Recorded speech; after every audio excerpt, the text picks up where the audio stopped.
Lumière et grâce, mes grands et mes grandes, lumière et grâce, chère âme éveillée, lumière et grâce, chère âme illuminée. Alors, bienvenue dans cette autre capsule, n'est-ce pas, sur les pensées intrusives. Beaucoup de personnes sur le chemin de l'éveil, n'est-ce pas, parce qu'on est réveillé, parce qu'on devient conscient, on se rend compte soudainement qu'on a beaucoup de pensées intrusives, beaucoup de pensées qu'on ne comprend pas. Et c'est donc pour cela que je vais vous éclairer, vous édifier sur les pensées intrusives, n'est-ce pas, les comprendre, les transcender et bien évidemment, comment rétablir la souveraineté de l'esprit. En introduction, nous devons savoir initiatiquement que dans le chemin de l'éveil, l'une des expériences les plus troublantes pour l'être humain est bien évidemment l'apparition de pensées intrusives comme je l'ai vécu.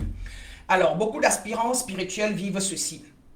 Pensées négatives soudaines, images mentales non désirées, scénarios catastrophiques, n'est-ce pas, jugement ou critique intérieure, impulsion mentale, qui semble généralement étrangère à la volonté de l'aspirant. Et les aspirants se demandent, comme je me demandais toujours, alors pourquoi ces pensées apparaissent-elles alors que je cherche la lumière, alors que je cherche la paix, alors que je cherche l'élévation? Cette question est légitime, mes grands et mes grandes, car la vérité est la suivante. L'éveil spirituel ne supprime pas immédiatement le chaos mental. Il, par contre, le révèle, afin que, bien évidemment, nous travaillons donc, n'est-ce pas, à la transcender ou à les transcender, ces pensées, n'est-ce pas, intrusives. Ce que l'être humain appelle généralement pensée intrusive est souvent la manifestation de, certainement, les mémoires inconscientes qui ont toujours été là, les programmes mentaux hérités, les résidus émotionnels, les influences énergétiques et en 5, un désalignement intérieur. Dans l'enseignement mystique et hermétique, nous savons que ces phénomènes sont étudiés depuis des millénaires. Nous allons parler concrètement de la définition mystico-spirituelle. Notez, mes grands et mes grandes, que les pensées intrusives sont des formes mentales involontaires qui surgissent dans le champ de conscience d'un individu sans qu'il les ait consciemment générées. Et certainement vous les vivez, vous qui écoutez cette vidéo. Et elles apparaissent souvent, soit soudainement, soit avec beaucoup d'intensité, certainement sans cohérence avec des valeurs de la personne à l'heure où nous les subissons. Par exemple, une peur soudaine, une pensée violente ou honteuse, un jugement intérieur, une vision négative de soi, un scénario catastrophique. L'initié comprend une chose fondamentale. La pensée qui apparaît dans l'esprit n'est pas toujours la pensée de l'âme qu'il est, de l'âme universelle, de l'âme authentique. Mais par contre, en général, ce sont bien évidemment ce qu'on appelle les vibrations égoïques, n'est-ce pas? Cet état en nous qui a été créé par la société, n'est-ce pas? C'est une partie de nous qui est fissurée. Donc des parties inconscientes de notre être, mais qui ne puissent pas sa source dans notre âme originelle, dans notre âme authentique. Alors, c'est quoi l'origine des pensées intrusives? Pour que vous le sachiez, dans les traditions mystiques et hermétiques, plusieurs sources sont reconnues. Nous avons en numéro 1, le subconscient. Le subconscient contient souvenirs, traumatismes, croyances et les peurs. Lorsque l'esprit se calme, ces éléments-là remontent à la surface. Un exemple concret, par exemple, un aspirant qui a vécu le rejet dans l'enfance peut soudainement penser « je ne suis pas assez bien ». Ce n'est pas une vérité, mais c'est une mémoire psychique. Ou alors peut subitement penser « les gens ne m'aiment pas, je ne crois pas qu'ils vont m'accepter ». C'est généralement une mémoire psychique et on peut avoir comme impression qu'on est attaqué attaquer de l'intérieur, n'est-ce pas? En numéro 2, il y a les programmes mentaux hérités. L'être humain reçoit des programmes provenant de la famille, de la culture, de l'éducation, de la religion. Et ces programmes deviennent, avec le temps, des voies internes automatiques. En 3, nous avons aussi des émotions non guéries. La peur, la honte, la colère et la culpabilité alimentent en général les pensées intrusives, car l'émotion non libérée crée un cycle mental répétitif. Et nous avons en 4, mes grands et mes grandes, l'égrégore collectif. Dans l'hermétisme, par exemple, on enseigne que la pensée humaine forme un champ collectif. L'être sensible peut parfois capter la peur collective, les anxiétés sociales, les projections d'autrui. Et les personnes spirituelles ouvertes, ils sont généralement très sensibles, et surtout vous, la plupart qui me suivez et qui êtes des hyper empathiques ou des êtres hautement sensibles comme moi je le suis, vous devez beaucoup en souffrir. Parce que généralement, l'être hyper empathique, l'être hautement sensible est un être qui sent les émotions des autres, sent les vibrations de l'environnement et généralement même porte les douleurs et les souffrances des autres. Et ça peut lui créer des batailles intenses intérieures. Donc prenez-en conscience. En numéro 5, nous avons les perturbations énergétiques. Lorsque les centres énergétiques sont déséquilibrés dans les chakras intérieurs, alors l'esprit devient agité, les pensées deviennent chaotiques. Et particulièrement lorsque le chakra racine est instable, le chakra de sécurité, le plexus solaire est blessé, le troisième œil est surstimulé, c'est-à-dire que exagérément stimulé comme celui des êtres hyper empathiques, on en souffre énormément. On a beaucoup de perturbations énergétiques, d'où on peut vivre des cauchemars. Alors, pourquoi les êtres éveillés en font l'expérience plus que d'autres êtres? Beaucoup d'aspirants croient que l'éveil élimine ces phénomènes radicalement. En réalité, mes grands et mes grandes, l'éveil augmente d'abord la perception. Ce qui était inconscient devient visible parce que, bien évidemment, les premiers voiles, n'est-ce pas, du monde dense tombent. Avant l'éveil, les pensées passent inaperçues parce qu'on vit dans la course, dans les combats, mais on ne se rend pas compte, on n'est pas conscient que nous sommes embourbés, n'est-ce pas, perdus dans les consciences collectives, perdus dans les mensonges. Nous ne nous rendons pas compte, n'est-ce pas? Et donc, on a les cauchemars de nuit, on court chez les marabouts, on court chez les prêtres, on court à l'église, on court dans les coutumes traditionnelles des ethnies, etc. Et on ne se rend pas compte, on est confus dans l'éducation, etc., dans le mélange. Alors, ces pensées passent inaperçues. Par contre, après l'éveil, l'être devient conscient.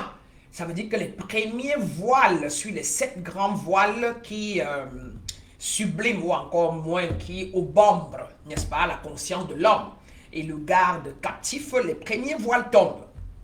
Et les pensées passent donc, l'être observe maintenant tout et il peut voir et il peut se rendre compte qu'il n'est pas bien, qu'il est mal.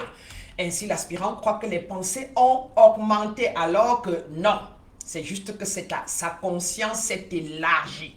Et maintenant, l'être peut voir au-delà, peut ressentir de manière beaucoup plus consciente ce qui lui arrive.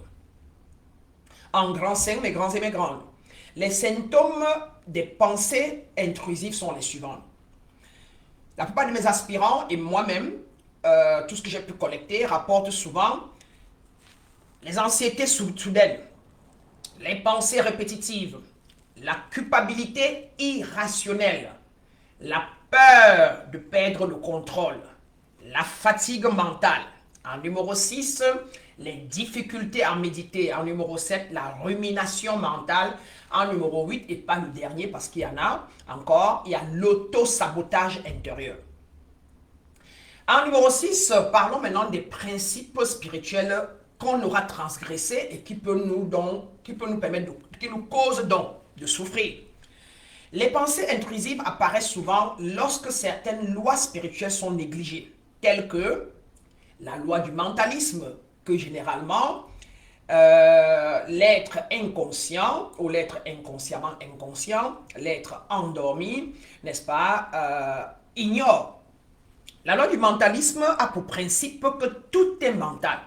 Alors, si l'esprit n'est pas discipliné, bien évidemment, il devient un terrain fertile pour les pensées désordonnées. Il y a aussi le principe de la maîtrise de soi, qui sont des sous-principes, n'est-ce pas, de la loi de cause et effet. L'absence de maîtrise mentale permet au mental inférieur de dominer parce que nous sommes sur le plan de l'animalité, le plan de la troisième dimension. En numéro 3, nous avons la loi de la vibration.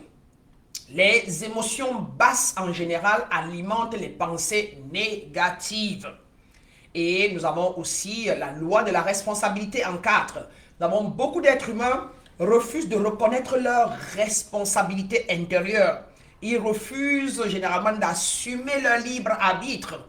Et bien évidemment, ils vont être influencés par, n'est-ce pas, ceux-là qui ont émis tel ou tel autre genre de vibration, qu'ils le veuillent ou pas. En numéro 5, nous avons la vertu du discernement. Sans discernement, l'être croit que chaque pensée est vraie. Or, une pensée n'est pas forcément une vérité universelle, une vérité divine. Non. Mes grands et mes grandes, nous allons maintenant parler de l'exemple concret avant l'éveil. Avant que nous n'allons là, essayez d'écrire, de noter vous-même quelle loi parmi les 5 que j'ai citées ou vertus vous pensez que vous avez transgressé dans le passé. Et dans le même ordre d'idée, notez vous-même quels symptômes des pensées intrusives vous pensez que vous avez régulièrement parmi les symptômes que j'ai cités avant. Ça va vous permettre, n'est-ce pas, de, comme ça, commencer à prendre conscience. Alors, comme je parlais tout à l'heure de moi-même, avant mon éveil, je peux dire que certaines pensées pouvaient surgir de partout. Je souffrais énormément. Et les pensées qui me revenaient généralement, le plus souvent, étaient des pensées d'insécurité, du genre « et si tout échouait? Et si je n'étais pas capable de le faire? Pourquoi tant d'obstacles dans ma vie, sur mon chemin ?» Ces pensées n'étaient pas les pensées de mon âme authentique. Elles étaient des mémoires du passé par rapport à l'environnement dans lequel j'ai grandi, comment j'ai été traité, les peurs qui m'ont été transmises. Il y avait des peurs collectives par rapport à l'environnement de mon pays, de mon environnement familial. Il y avait les programmations que j'ai reçues, que ce soit dans les églises, dans les religions, la façon dont j'étais traité, culpabilisé, n'est-ce pas? Et l'exemple aujourd'hui, après l'éveil, avec la conscience initiatique, la réaction a changé, mes grands et mes grandes. Une pensée apparaît, et elles sont rares, les pensées intrusives aujourd'hui, mais au lieu de dire « c'est moi », je dis plutôt « ceci est une pensée qui traverse mon esprit ». Cette distinction change tout, car moi, en tant qu'initié, je ne suis pas la pensée. Je suis la conscience qui observe la pensée. Et donc, j'observe ce qui passe, ce qui est d'ailleurs très rare, surtout les pensées intrusives, je n'en ai presque plus, mais elles peuvent passer. On peut dire que la vibration qui a à voir avec ça peut être en train de traverser et je la ressens, n'est-ce pas? Mais tout de suite, un peu comme mon grand frère Jésus, je réponds à la pensée, je l'observe et je lui passe une commande ou alors une réponse ou une vibration qui la transcende, une vibration pour la transmuter. Par exemple, je peux avoir une idée subitement de peur du genre, ben, tu vas aller au Cameroun, mais sache que si tu y vas, n'oublie pas hein, que le système est compliqué, hein, on peut t'arracher ton sac là-bas, donc on n'y va pas. Hein, ou alors tu peux revenir ici morte hein, si tu y vas avec tout ce que tu vois dans les réseaux sociaux. Et je l'observe et puis je souris. Et tout de suite, je peux la transmuter en disant, c'est tant mieux, c'est vrai, c'est une réalité peut-être là-bas et d'autres personnes la vivent, mais je la transmute en disant, ce n'est pas de mon monde, je suis de vibration élevée et si j'irais Et si ça arrive et que ça doit arriver, ça va passer devant moi pendant que, et ça va m'éviter parce que je vais vibrer haut. Et je vais dire, ça c'est pas moi, ça c'est pas vrai. Parce que c'est pas tout le Cameroun d'ailleurs qui vit ces violences. C'est-à-dire que sur 100 personnes au Cameroun, peut-être 3 vivent ça, mais les 97 autres ne vivent pas forcément les porte-monnaies qu'on arrache. Il y a des environnements, des endroits où on le fait, mais la plupart de personnes au Cameroun ne vivent pas cela, n'est-ce pas? Et donc, il faut répondre à cela. Il faut observer la pensée et puis répondre à ça. Alors, parlons maintenant en numéro 9 de comment s'en défaire. En matière de protocole initiatique MBBN que j'enseigne, il faut simplement en étape 1 observer sans juger. Lorsque la pensée apparaît, ne pas la combattre, mes grands et mes grandes. Dis intérieurement, je vois cette pensée. Je vois, je comprends ce que c'est. Et en étape 2, identifier l'origine. Demandez par exemple, c'est la peur, c'est une mémoire, c'est une croyance, c'est une influence extérieure. À partir de quelle source prend-elle le pouvoir, quoi? En numéro 3, dissocier identité et pensée. Dis par exemple, cette pensée n'est pas moi, par exemple. En étape 4, ramener la conscience dans le corps. Respiration profonde.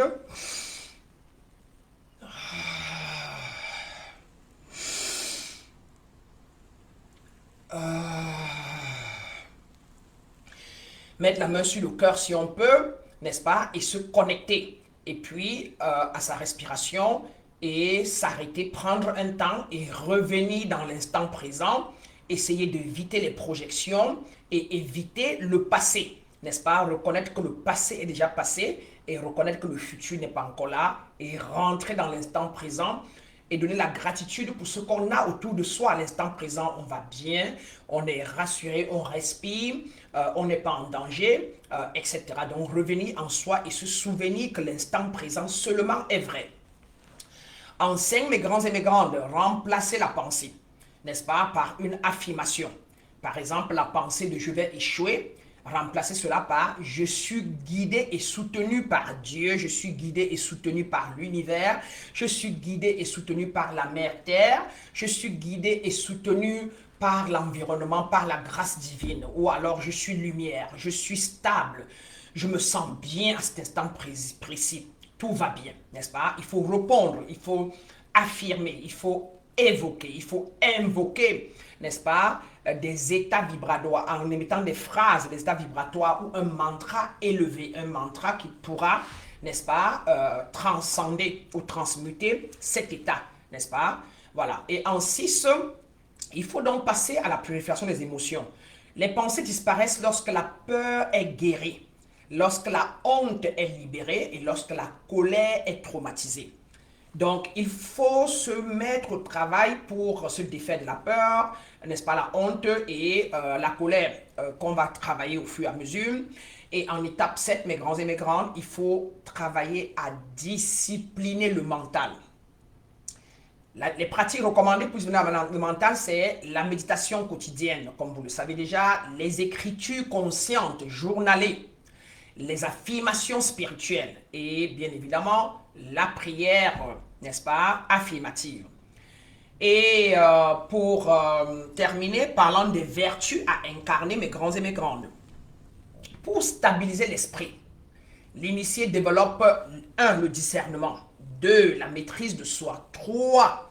La foi / la connaissance parfaite des lois de l'univers qui lui permet donc de savoir qu'il est loi et donc qu'il est créateur de sa nature et donc du coup il a la connaissance ou alors la foi qu'il peut matérialiser, cristalliser quoi que ce soit. Et en numéro 4, il y a la discipline mentale. En numéro 5, c'est le détachement. Et en numéro 6, la présence. Comme je l'ai dit plusieurs fois, le futur n'est pas encore arrivé, le passé est déjà passé, il n'y a que le présent qui est vrai. Ce que vous, aspirants, devez comprendre, c'est qu'une pensée intrusive ne signifie pas que l'on est mauvais, non. Et ne signifie pas non plus que l'on est faible ou encore que l'on est possédé. n'est-ce pas? Cela signifie simplement que le mental humain contient encore des résidus. L'éveil consiste donc justement à les purifier. C'est ce qu'on appelle éveil. S'éveiller, n'est-ce pas, du sommeil, du fait qu'on a passé plus de temps dans l'ego et qu'il faut maintenant purifier l'ego pour en fait laisser renaître sa nature divine, sa nature authentique. La clé initiatique fondamentale ici qu'il faut noter, mes grands et mes grandes, c'est que l'un des plus grands secrets spirituels est que la pensée devienne puissante seulement lorsque nous y croyons. Quand nous n'y croyons pas, elle ne marche pas. Voilà pourquoi je vous ai dit plusieurs fois que la spiritualité est universelle. Voilà pourquoi ce à quoi on croit en Afrique ne marche pas pour les Européens et ce à quoi les Européens croient, n'est-ce pas, ne marche pas pour l'Africain. Par exemple, les Africains ont des coutumes, doivent aller dans certaines régions respecter, revirer au crâne, à leur, je sais pas trop quoi, pendant que parfois chez les Blancs, ce n'est pas le crâne qu'on respecte, on peut aller juste déposer une gerbe de fleurs au cimetière et puis c'est tout, etc. quoi. Donc voilà pourquoi ça marche, c'est la croyance qui crée. Donc si nous la regardons passer comme un nuage, alors cette pensée disparaît. Mais si nous donnons l'attention, elle devient ce à quoi on a cru. En conclusion, mes grands et mes grandes, mystiquement, l'être humain est un ciel. C'est pour ça que les textes sacrés disent que le royaume des cieux est en vous. En deux, les pensées sont des nuages. L'être humain est comme un ciel, les pensées sont des nuages. Certains sont lumineuses et certains de ces nuages sont sombres. Mais le ciel reste toujours pur. Ainsi, l'être éveillé comprend que je ne suis pas mes pensées, je suis la conscience divine qui les observe. Lorsque cette vérité est intégrée, mes grands et mes grandes, les pensées intrusives perdent leur pouvoir. Et l'esprit retrouve la paix, la clarté, la souveraineté et bien évidemment l'alignement qui permet donc à l'être éveillé, n'est-ce pas, de vivre la béatitude totale, de vivre la plénitude totale, de vivre la stabilité et une vie, n'est-ce pas, gracieuse. Donc, prenez soin et prenez charge de vos pensées. C'est à vous de faire le travail d'alignement afin de vous défaire des pensées intrusives en les transcendant, transmutant par le pouvoir, n'est-ce pas, de l'observation et surtout de la visualisation et en dernier, mes grands et mes grandes, comme je l'ai dit tantôt, de la transcendance, hein, par voie d'affirmation, n'est-ce pas, pour la laisser partir. Voilà pour vous ce jour, mes grands et mes grandes.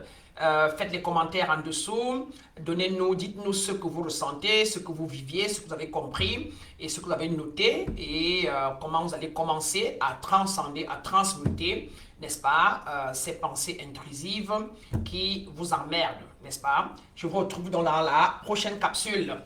Comme toujours, pour vous, Maître Brana Binanea, n'est-ce pas, Maître d'ascension spirituelle. Bien des choses à vous, Maître Brana.